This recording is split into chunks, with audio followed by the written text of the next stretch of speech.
ରାଉରକେଲା ସ୍ୱତନ୍ତ୍ର କାରାଗାରରୁ ସେପ୍ଟେମ୍ବର 17 ତାରିଖରେ ଫେରାର ହୋଇଥିବା ବିଚାରାଧୀନ କଏଦୀ ସୁରେଶ ବାର୍ଲାଙ୍କ ମୃତଦେହ ଆଜି ସକାଳେ ଜେଲ୍ ପଛପଟ ଜଙ୍ଗଲ ଅଞ୍ଚଳରୁ ମିଳିଛି। ଦୁର୍ଗାପୁର ପାହାଡ଼ ଉପରୁ 4 ଦିନ ପରେ ସୁରେଶଙ୍କ ମୃତଦେହ ମିଳିବା ଘଟଣା ସ୍ଥାନୀୟ ଅଞ୍ଚଳରେ ଚର୍ଚ୍ଚାର ବିଷୟ ହୋଇଛି।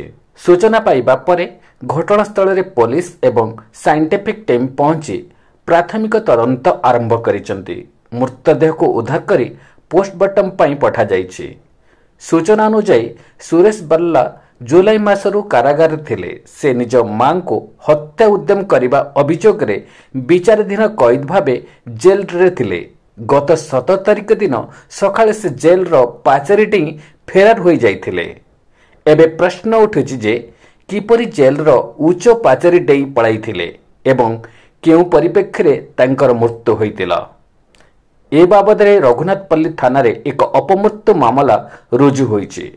ପୋଷ୍ଟମର୍ଟମ ରିପୋର୍ଟ ଆସିବା ପରେ ମୃତ୍ୟୁର କାରଣ ଜଣାପଡ଼ିବ ବୋଲି କୁହାଯାଇଛି।